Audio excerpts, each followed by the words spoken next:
चलो जी स्टार्ट करते हैं। What is meant by supervening impossibility? What is meant by supervening impossibility? Does this excuse the promisor from performing the contract in all cases? तो ये हमारा जो topic जो चल रहा है that is discharge of contract. इसके हमने question number 1 question number 2 already discuss कर लिया था, ठीक है, लास्ट लेक्चर के अंदर। आज हम स्टार्ट करेंगे what is meant by supervening impossibility. Sir ji बहुत अच्छा क्वेश्चन है, काफी बार आता है सुपरवीनिंग इम्पॉसिबिलिटी। मतलब ये जो भी क्वेश्चंस हम जो कर रहे हैं ये बहुत एक्सपेक्टेड क्वेश्चंस है ना, ये रिपीट होते हैं नाउ एंड देन, बार बार आते रहते हैं। तो सबसे पहली बात सर, सुपरवीनिंग इम्पॉसिबिलिटी क्या होता है? सर ये एक तरीके का कॉन्ट्रैक्ट है, a contract which at the time was entered into was capable of being perform. मतलब जब आपने एंटर जब करा था ना, तब आप कैपेबल थे, आप उसको परफॉर्म कर सकते थे। may subsequently become impossible to perform और unlawful। बाद में वो जो प्रोजेक्ट आपका जो कॉन्ट्रैक्ट है वो क्या हो गया? इम्पॉसिबल, अब आप नहीं कर सकते। मान लो एक सिंगर है, उसने आपसे पैसे लिए आपकी शादी में गाना गाने के लिए। जिस दिन आपकी शादी थी सर, उसका गला एकदम क्या हो गया सर? खराब हो गया सुबह से। मतलब एकदम ऐसा कि भाई कुछ आवाज ही नहीं निकल पा रही। अब वो क्या करेगा? क्या वो गाना गाएगा? गाना गाएगा तो भैया वो क्या आएगा? फटे हुए बीस की आवाज आएगी सर। ठीक है, तो वो कॉन्ट्रैक्ट क्या हो गया sir? It is impossible to perform. ऐसा कॉन्ट्रैक्ट क्या हो गया? इम्पॉसिबल टू परफॉर्म है। तो कॉन्ट्रैक्ट जब उसने एंटर जब करा था एट द टाइम, वो क्या था? वैलिड था, वो उसको परफॉर्म कर सकता था। लेकिन on the date of performance वो क्या हो गया? Impossible to perform. इसको क्या बोलते हैं? Supervening impossibility. मतलब एकदम ही जिसको बोलते हैं ना रूट कॉज। मेन सिंगर कहाँ से गाता है? गले से गाता है ना, तो उसके एकदम गला ही खराब हो गया। अगर उसको फीवर होता तो उसको सुपर विनिंग इम्पॉसिबिलिटी नहीं बोलते। फीवर है तो क्या हुआ? गला तो ठीक है ना। मेन जो रूट कॉज है ना, रूट कॉज जब वो क्या हो जाती है कि आप कर ही नहीं सकते, वो क्या हो जाता है? Supervening impossibility. ठीक है, अगर उसका बुखार हो जाता, गला ठीक है, तो वो सुपर विनिंग इम्पॉसिबिलिटी नहीं होता। ठीक है, तो supervening impossibility as an excuse, तो बेटा इसको हम एक्सक्यूज यूज कर रहे हैं किस चीज का? नॉन परफॉर्मेंस के। मैं आपका कॉन्ट्रैक्ट नहीं कर पा रहा, उसका रीजन क्या है? Supervening impossibility, non performance का of a contract. No doubt let down that a contract becomes void. तो भैया supervening impossibility is excuse for the non performance, जिसके वजह से कॉन्ट्रैक्ट क्या हो सकता है? आपका वॉइड हो सकता है। कॉन्ट्रैक्ट क्या हो जाएगा? वॉइड हो जाएगा। भाई वॉइड कॉन्ट्रैक्ट क्या होता है सर? पहले वो वैलिड था, बाद में कुछ ऐसे रीजन आ गए जिसकी वजह से आप उस कॉन्ट्रैक्ट को फुलफिल नहीं कर सकते, तो वो क्या बन जाता है बेटा? वॉइड बन जाता है। ठीक है, तो जैसे सिंगर है, जब उसने आपके साथ कॉन्ट्रैक्ट करा, उसकी आवाज वगैरह सही थी, उसको क्या पता था फ्यूचर में आवाज क्या हो जाए? खराब। एंड इम्पॉसिबल और unlawful. However to render the contract, तो कभी कभार वो अनलॉफुल भी हो सकता है। मान लो आप पाकिस्तान के साथ कोई कॉन्ट्रैक्ट करते थे इम्पोर्ट एक्सपोर्ट का, पाकिस्तान के साथ इंडिया की क्या लग गई? वॉर लग गई। अब वो कॉन्ट्रैक्ट क्या हो जाएगा? अनलॉफुल हो जाएगा। However, to render the contract as void, such subsequent event must be such that, sir इस कॉन्ट्रैक्ट को void बनाने के लिए कुछ ऐसे इवेंट्स होने चाहिए that it strikes at a very root of the agreement। Sir attack किसके ऊपर हुआ है सर? रूट कॉज के ऊपर अटैक हुआ है।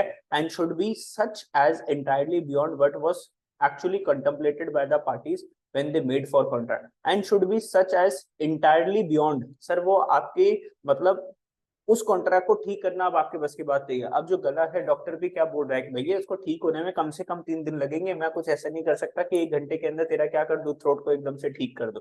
ठीक है, for example party is making a contract of marriage. Party ने क्या करा? कॉन्ट्रैक्ट करा मैरिज का। तो लड़का लड़की थे, उन्होंने कॉन्ट्रैक्ट करा मैरिज का। But one of them becoming of unsound mind. भैया वो क्या हो गया? लड़का या लड़की कोई ना कोई क्या हो गया सर? पागल हो गया। अब शादी तो होगी नहीं सर। और a famous singer making a contract to sing but they becoming too ill to sing and so on. अब फेमस सिंगर है, अब उसकी इतनी ज्यादा तबीयत खराब हो गई, गला खराब हो गया, जिसकी वजह से वो गाना नहीं गा पा रहा है। बट मियर इम्पॉसिबिलिटी और कमर्शियल हार्डशिप्स, लेकिन सर छोटे मोटे अगर प्रॉब्लम्स है, does not excuse the party, तो सर उसको एक्सक्यूज नहीं मिलेगा फॉर नॉन परफॉर्मेंस। अब जैसे वो सिंगर है, छोटी मोटी कोई प्रॉब्लम है तो भाई वो एक्सक्यूज नहीं है कि वो कॉन्ट्रैक्ट को फुलफिल ना करे। कोई मेजर कोई रूट कॉज है तो उसको एक्सक्यूज मिलेगा। To render the contract house void the performance must be practically impossible. Sir उस कॉन्ट्रैक्ट को वॉइड करने के लिए परफॉर्मेंस प्रैक्टिकली क्या होनी चाहिए sir? Impossible and not merely commercially difficult. Sir ऐसा नहीं है कि सर बहुत मुश्किल है सर, जाम में फंस गया सर, मैं नहीं आ पाऊंगा आपकी शादी में गाना गाने के लिए। नहीं सर, आपको टाइम से निकलना चाहिए था। डिफिकल्ट और एक्सपेंसिव के सर अब इसको करना बहुत एक्सपेंसिव हो चुका है सर, मैंने अपनी फीस बढ़ा दी है सर, अब गाना नहीं गाएंगे सर, तो ऐसा नहीं हो सकता। ठीक है, therefore following are the few cases of contract related to supervening impossibility. कुछ केसेस हैं किसके? कॉन्ट्रैक्ट्स के, जो कि कनेक्टेड है किसके साथ? सुपरवीनिंग इम्पॉसिबिलिटी के साथ। तो देखो क्या लिखा हुआ है। एक केस है द प्लांटिफ। प्लांटिफ कौन होता है बेटा? जो केस करता है। जो केस जो करने वाला जो होता है उसको क्या बोलते हैं, plaintiff. Has agreed to buy from defendant, defendant मतलब जिसके ऊपर आपने केस किया। ठीक है भाई, देख सीधी सी बात है, अगर मैं आपके ऊपर केस कर देता हूँ मर्डर का, तो भाई आप हो डिफेंडेंट, आपको साबित करना पड़ेगा कि ये मर्डर आपने नहीं करा। मुझे ये प्रूव नहीं करना कि भाई तूने करा है, तेरे को प्रूव करना है कि तूने नहीं करा, क्योंकि सजा किसको होने वाली है सर, आपको होने वाली है। तो अगर मैं किसी के ऊपर कोई चार्जेस लगा देता हूँ मर्डर का, मैंने बोल दिया इस बंदे ने मर्डर करा है, तो जिस बंदे के ऊपर मैंने केस लगाया उसकी जिम्मेदारी है ये प्रूफ करने की कि उसने मर्डर नहीं किया। तो यहाँ पे इसलिए उसको क्या बोलते हैं, डिफेंडेंट। आपको अपने आप को क्या करना है, डिफेंड करना है, बचाने हैं आपको अपने।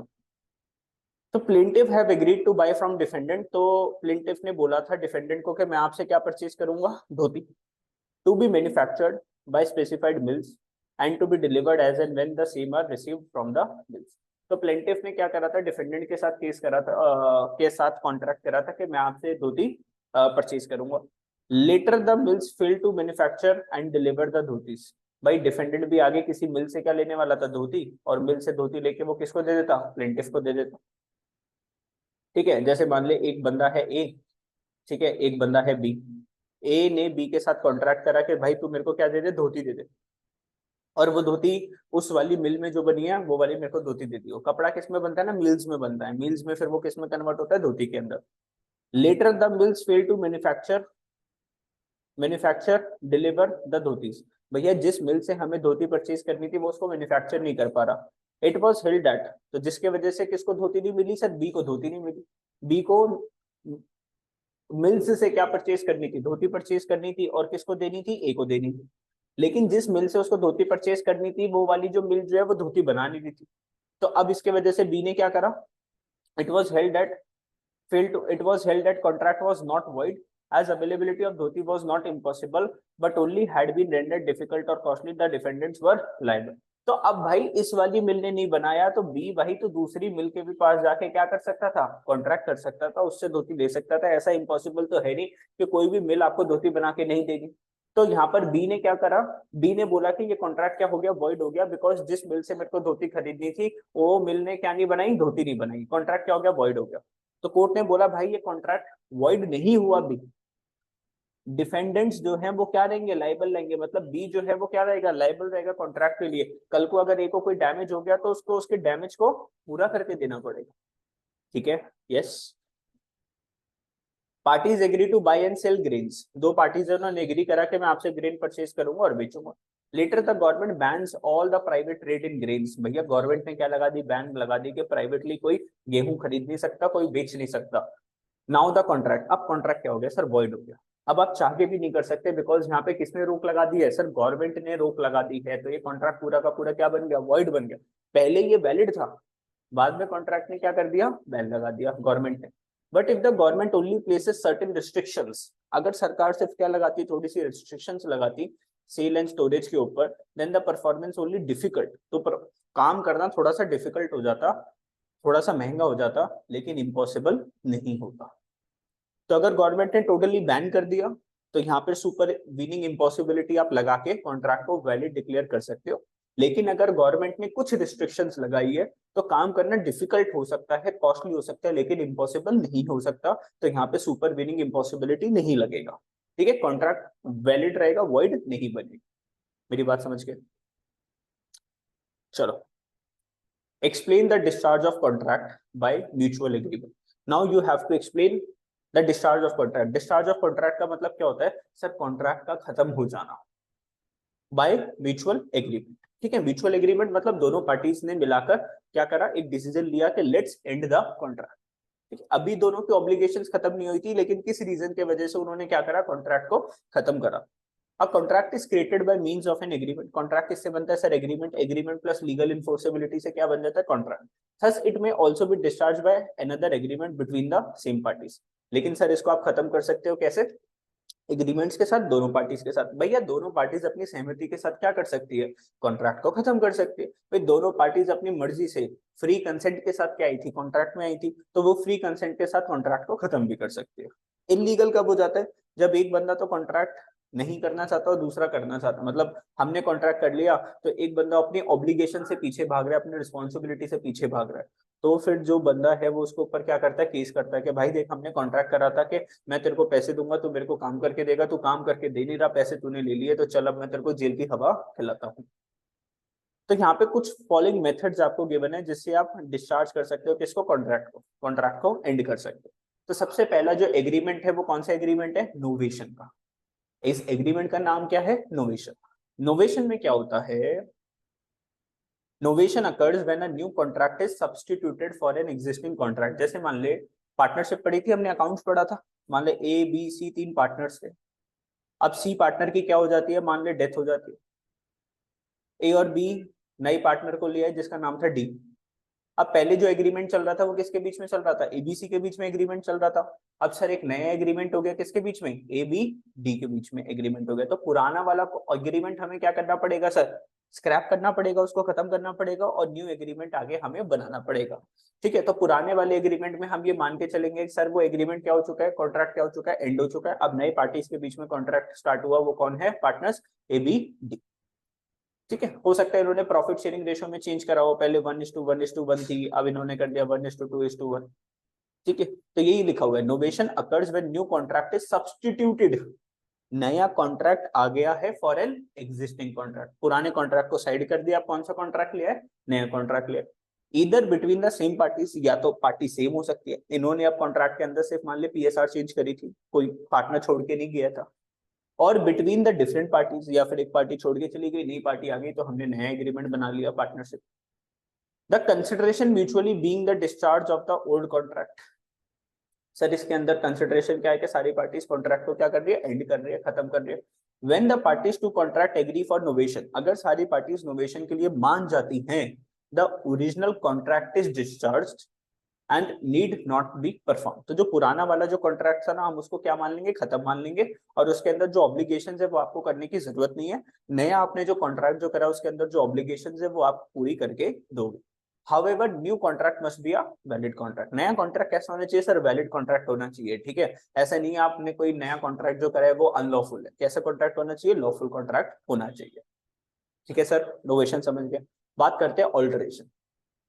It means change in one or more of the material terms of the contract. Sir contract के अंदर छोटी मोटी जो टर्म्स एंड कंडीशंस है उसको आप क्या कर रहे हो, चेंज कर रहे हो। मतलब नया कॉन्ट्रैक्ट नहीं बना रहे, पुराने ही कॉन्ट्रैक्ट के अंदर आप थोड़े से क्या कर रहे हो, चेंजेस कर रहे हो। If a material alteration in a written contract is done by mutual consent, तो भैया जो भी मटेरियल ऑल्टरेशन मतलब कुछ ऐसी ऑल्टरेशन जो कि बहुत इंपॉर्टेंट है, मटेरियल ऑल्टरेशन मतलब alteration which is very important in a written contract is done by, कैसे करा जाता है सर, वो म्यूचुअल कंसेंट के साथ, सारी पार्टीज के अप्रूवल के साथ।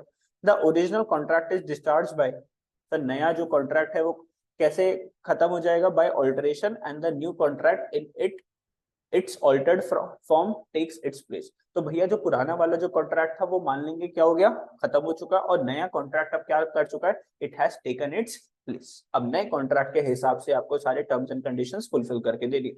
The material alteration made in a written contract by one party without the consent of the other will make the whole contract void. भैया आपने कोई चेंज करा है कॉन्ट्रैक्ट के अंदर बिना बाकी की पार्टीज को बताए, बाकी के सारे पार्टनर्स को बताए, तो ऐसा एग्रीमेंट क्या हो जाएगा सर, वॉइड हो जाएगा। ठीक है, मान लो हम दोनों ने कोई एग्रीमेंट करा था टर्म्स एंड कंडीशंस का, मैंने एकदम से टर्म्स एंड कंडीशन चेंज कर दी आपको बिना बताए, तो एग्रीमेंट क्या हो जाएगा, वॉइड हो जाएगा। And no person can maintain an action upon it, और कोई बंदा क्या नहीं कर सकता सर, आगे चल के उसके अगेंस्ट एक्शन नहीं ले सकता। कॉन्ट्रैक्ट क्या हो गया, वॉइड हो गया, खत्म कॉन्ट्रैक्ट। तो ये हो गया ऑल्टरेशन। फिर बात करते हैं रेसिशन। रेसिशन का मतलब क्या होता है, कॉन्ट्रैक्ट को कैंसिल कर देना। A contract can be discharged before the date of performance of agreement, जिस दिन उसको परफॉर्म करना था उससे पहले कॉन्ट्रैक्ट को क्या मान लिया जाएगा, खत्म।